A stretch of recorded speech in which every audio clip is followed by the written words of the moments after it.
할렐루야. 옆에 있는 분들과 인사 나누시겠습니다. 함께 예배함이 기쁨 됩니다. 안녕하세요. 저는 영유아 1팀과 아기학교를 맡고 있는 이현주 목사라고 합니다. 만나게 돼서 반갑습니다.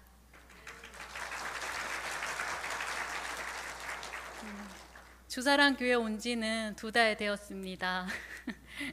함께 예배할 수 있게 되어서 정말 기쁩니다. 아멘. 오늘 우리가 읽은 본문은 죄의 시작에 대해 말씀해 줍니다. 하나님께서 온 세상을 창조하셨습니다. 하나님께서는 지으신 모든 것을 보시며 기뻐하셨고 심히 좋아하셨습니다. 온 세상에 창조주 하나님의 사랑이 흘러 넘쳤습니다. 하나님께서는 에덴이라는 곳에 동산을 만드셔서 지으신 사람과 친밀하게 교제를 나누셨습니다. 그런데 이 평화로운 동산을 차갑게 얼어붙게 만든 한 사건이 일어나고 마는데요. 어느 날 뱀이 하와에게 찾아와 묻습니다. 하나님이 정말 너희에게 동산 모든 나무의 열매를 먹지 말라 하셨냐? 그러자 하와는 이렇게 대답합니다.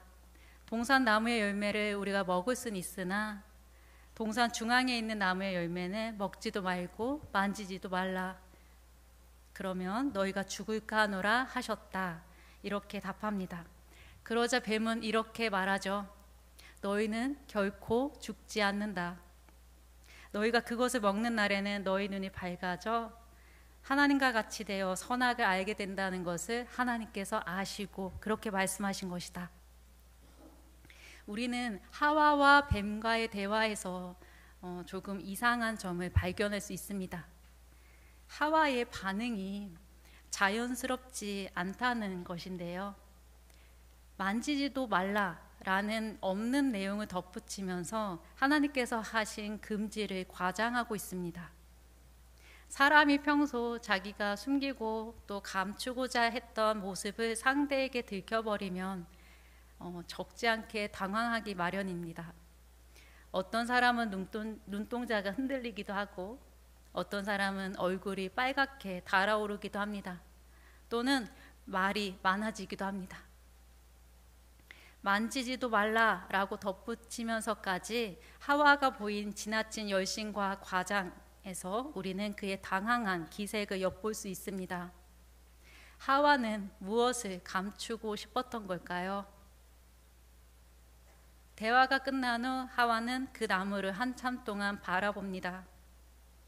동산에 있으면서 늘 보던 나무지만 이날따라 왠지 그 열매가 먹은직스럽고 뱀의 말처럼 자신을 지혜롭게 할 만큼 탐스럽기까지 보입니다. 하와의 마음속에 그 열매를 갖고 싶은 욕구가 솟구쳐 올라옵니다. 저 열매를 먹어야만 한다는 집착에 사로잡히고 말죠. 욕망과 집착의 뿌리는 결핍감입니다. 에덴 동산 안에서 하나님과 더불어 충만했던 하와는 어느 순간 자신이 무언가 매우 결핍된 존재로 스스로 여기고 있습니다. 결국 그 열매를 따서 먹고 말죠. 그리고 자기와 함께 있는 남편에게도 그것을 건네주어 그도 그 열매를 먹고 맙니다. 이렇게 죄가 시작되었습니다. 여기서 우리는 궁금증이 생깁니다. 하나님께서는 왜 동산 한가운데에 그 열매를 두셨을까요? 창세기 1장 26절을 보시면 하나님이 이르시되 우리의 형상을 따라 우리의 모양대로 우리가 사람을 만들고 그들로 바다의 물고기와 하늘의 새와 가축과 온 땅과 땅에 기는 모든 것을 다스리게 하자 하시고, 하나님께서는 인간을 당신의 형상과 모양을 따라 지으셨습니다. 형상과 모양이라는 이 두 단어는 비슷한 의미를 가졌는데요. 어느 학자의 말로는 히브리인들은 종종 어떤 의미를 강조하기 위해서 유사한 단어를 나란히 나열했다고 합니다. 그렇다면 이 표현에서는 사람 안에 하나님의 것이 깃들어져 있다는 것을 강조하고자 하는 거겠죠. 이처럼 사람은 하나님을 닮았습니다. 사람은 하나님께 많은 사랑과 능력과 그리고 권한을 받았습니다. 하나님을 대신하여 피조물을 다스렸으니까요. 동산 한가운데에는 생명나무와 함께 하나님께서 금하신 선악을 알게 하는 나무가 있습니다. 사람이 어디에 있든 무엇을 하든 이 나무는 그들 눈에 띄었을 것입니다. 무엇을 의미하는 걸까요? 일종의 상징입니다. 사람은 자신들에게 금지된 이 나무를 보면서 그들이 지닌 한계를 자각했을 것입니다. 그들이 하나님을 닮았고 그분과 친밀하게 교제하며 하나님을 대신하여 피조물을 돌보고 있지만 그들은 하나님이 아니라는 사실입니다. 한계를 지닌 피조물에 지나지 않는다는 사실입니다. 창세기 2장 7절을 보면 알 수 있듯이 하나님께서는 땅의 흙으로 사람을 지으셨습니다. 흙이라는 단어의 원어는 티끌에 가깝습니다. 이처럼 하나님께서는 티끌, 먼지처럼 덧없는 존재에게 하나님의 생기를 불어넣으셨습니다. 사람은 자기 생명을 스스로의 힘으로 얻은 것이 아니라 창조주 하나님께로부터 받은 것입니다. 지금까지 살펴보았듯이 사람은 하나님을 닮았고 위임받아 피조물을 돌보는 존재이면서 동시에 티끌처럼 덧없는 존재이자 하나님의 도움 없이는 숨도 쉴 수 없는 그런 존재입니다. 그저 하나님께 크신 사랑을 받은 피조물입니다. 다시 그 질문으로 돌아가 보겠습니다. 하와가 감추려했던 것, 하나님과 같이 되고자 하는 마음 아니었을까요? 뱀과의 대화가 끝날 때쯤 그의 마음속에는 하나님께서 우리에게 무언가를 주시기 원하지 않으신가? 하나님께서는 우리가 잘되기 바라지 않으시나? 하는 불신과 의심도 함께 싹트고 맙니다. 하나님께 사랑받은 피조물인 사람은 자신이 주인이 되려 했습니다. 그 결과 선악을 알게 하는 나무의 열매를 먹고 하나님을 거스르고 맙니다. 사람이 하나님과 같이 되려고 함이 죄의 시작이 되었습니다. 죄란 비도덕적인 행위를 말하는 게 아닙니다. 하나님께서 주인이신데 내가 주인이 되어버린 상태, 이것이 성경에서 말하는 죄입니다. 내가 주인이다 라고 주장하는 자세가 죄입니다. 사랑하는 여러분, 우리 안에 이 타락한 아담적 본성이 있습니다. 우리 마음 저 깊은 곳에는 하나님과 같이 되고자 하는 욕구가 침착되어 있습니다. 평소에는 이것이 바닥에 조용히 가라앉아 있어서 티가 나지 않지만 각 사람마다 다른 특정한 버튼이 눌러졌을 때 이 본성은 순식간에 수면 위로 올라와 스스로 하나님의 자리에 앉고 맙니다. 여전히 하나님을 내 삶의 주인으로 모시고 계신가요? 자가 진단을 할 수 있는 방법이 있는데요. 궁금하세요? 궁금하면 알려드릴게요. 중요한 결정을 내리실 때 우리가 어떻게 하는지 하면 그런 걸 보면 됩니다. 예를 들어서 학교나 직장을 선택할 때, 이성교제나 결혼 상대를 선택할 때, 그리고 자녀를 양육할 때 등 우리의 인생에 있어서 중대한 결정을 내릴 때 내가 어떤 기준을 가지고 하는지 보면 현재 내 삶의 주인이 누구인지 대략 알 수 있습니다. 저 또한 몇 개월 전까지만 해도 목회지를 찾는 과정에서 어떤 교회가 더 대우가 나은지, 어느 곳이 내 목회 경력에 더 도움이 되는지, 무엇이 나에게 이익이 될까 이것저것 따져보았었습니다. 물론 이러한 조건들을 고려하는 게 그런 것 자체가 나쁜 건 아닙니다. 그러나 그 자체가 목적이 될 때는 문제가 될 수 있습니다. 이 상태로 있다 보니 시간이 지날수록 마음은 더 조급해졌고 불안해질 뿐입니다. 우리가 자기를 중심에 두고 있을 때 하나님은 우리를 그대로 내버려두는 분이 아니십니다. 창세기 3장 9절을 함께 읽어볼까요? 여호와 하나님이 아담을 부르시며 그에게 이르시되 내가 어디 있느냐. 하나님께서는 죄를 짓고 나무 뒤에 숨어버린 아담에게 말 걸어오십니다. 하나님께서 아담이 어디에 계신지 모르시는 걸까요? 아담이 마땅히 있어야 할 자기 자리, 중심이 아닌 자기 자리를 돌아보게 할 기회를 주신 것입니다. 그에게 돌이킬 기회를 주신 것입니다. 우리가 자신을 중심에 두고 있을 때 하나님께서 우리에게 말 걸어오십니다. 현주야, 내가 어디 있느냐. 이를 통해 우리가 있어야 할 그 자리를 돌아보게 하십니다.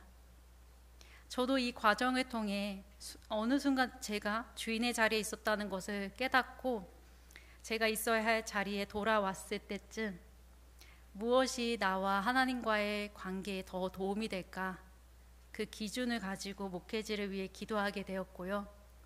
하나님께서 인도해 주신 대로 따라와 보니 파주, 금촌동이더라고요. 우리와 늘 함께 계시는 하나님을 의식하지 않은 채 하나님이 아닌 내가 주인된 삶에는 조급함과 불안한 두려움뿐입니다.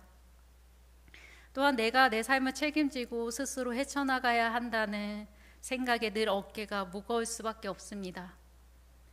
불투명한 미래에 대한 걱정과 염려에 짓눌려 살 수밖에 없습니다. 그래서 정작 우리가 집중해야 할 현재의 삶을 제대로 누리지 못하게 됩니다. 얼마나 불행한 삶입니까? 그렇다면 하나님을 자기 인생의 주인으로 모시며 산다는 것, 구체적으로 어떤 걸까요? 창세기 6장 22절과 7장 5절로 노아가 보여주듯이 노아가 그와 같이 하여 하나님이 자기에게 명하신 대로 다 준행하였더라. 창세기 12장 4절로 아브라함이 보여주듯이 이에 아브라함이 여호와의 말씀을 따라갔고, 하나님을 자기 삶의 주인으로 여기는 삶은 자신의 뜻을 내려놓고 하나님의 뜻에 순종하는 삶입니다. 하나님의 인도하심을 따라가는 삶입니다. 오로지 하나님의 도우심만 의지하는 삶입니다. 이러한 삶은 하나님을 믿고 신뢰할 때만 가능합니다. 사랑하는 여러분, 하나님을 깊이 신뢰하십시오. 아멘. 그리고 그분의 인도하심을 따라가십시오. 아멘. 그러면 됩니다. 우리가 그분을 잘 따라갈 수 있도록 우리 안에 계신 성령님께서 우리를 친히 도와주실 것입니다. 아멘. 우리가 살아가는 세상은 하나님이 없다고 믿는 세상입니다. 하나님께로부터 분리되었기 때문에 이들은 존재가 늘 불안합니다. 자기 존재에 대한 불안이 커질수록 사람들은 더 많은 것을 가지려 하죠. 가진 것이 많아질수록 불안해서 벗어난 것만 같은 기분이 들기 때문입니다. 부를 축적하는 이유 또한 자기 자신을 위한 것이기에 결국엔 자기가 주인된 세상입니다. 우리는 이러한 세상에 살아갑니다. 정신을 차리지 않으면 우리 또한 세상 풍조에 휩쓸려 살 수 있습니다. 이미 예수 그리스도로 인해 충만해졌음에도 자신이 뭔가 결핍된 존재로 인식하게 되어 불안해지기 쉽습니다. 세상 사람들과 별반 다를 것 없는 삶을 살게 될 수도 있습니다. 그럴 때마다 우리는 우리 속에 있는 내가 주인 되고자 하는 그 본성을 거듭 부정해야 합니다. 마태복음 16장 24절입니다. 이에 예수께서 제자들에게 이르시되 누구든지 나를 따라오려거든 자기를 부인하고 자기 십자가를 지고 나를 따를 것이니라. 자기 부인이란 우리 모습 전체를 부정하고 부인하라는 말이 아닙니다. 그리스도를 믿기 전에 우리가 가지고 있었던 그 본성, 하나님과 같이 되고자 하는 자기를 부인하는 것을 말합니다. 사랑하는 여러분, 하나님께서 우리 삶의 주인 되십니다. 하나님께서 우리의 삶을 주관하실 수 있도록 중심의 자리를 내어 드십시오. 아멘. 그러할 때 해결되지 않는 걱정, 불안, 두려움의 안개가 걷히고 하나님께서 주시는 마음의 평안이 우리에게 찾아올 것입니다. 아멘. 그분께 우리의 삶을 맡기십시오. 우리 그리스도인들은 창세기 1장 1절과 성경 전체가 선포하고 있듯이 세상에 이렇게 선포하는 사람들입니다. 하나님께서 모든 것을 창조하셨다고, 그래서 하나님께서 온 세상의 주인이시고 나와 당신의 주인 되신다고, 하나님께서는 지금도 여전히 온 세상을 다스리시고 나와 당신을 돌보고 계신다고. 갈라디아서 2장 20절을 함께 읽겠습니다. 내가 그리스도와 함께 십자가에 못 박혔나니 그런즉 이제는 내가 사는 것이 아니요 오직 내 안에 그리스도께서 사시는 것이라.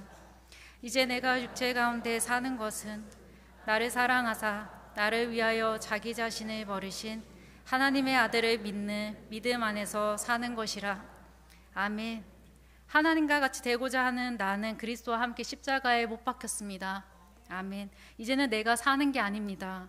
오직 내 안에 그리스도께서 사십니다. 이 사실을 마음으로 받아들이십시오. 사랑하는 여러분, 하나님께서는 우리가 잘 되기 원하십니다. 우리가 행복하기 원하십니다. 우리를 향한 하나님의 사랑을 굳게 믿으십시오. 우리 삶의 주인이신 하나님께서 우리 삶을 이끌어 가실 것입니다. 우린 그저 그분을 믿고 신뢰하며 그분께 우리의 인생을 맡기면 되는 것입니다. 기도하겠습니다.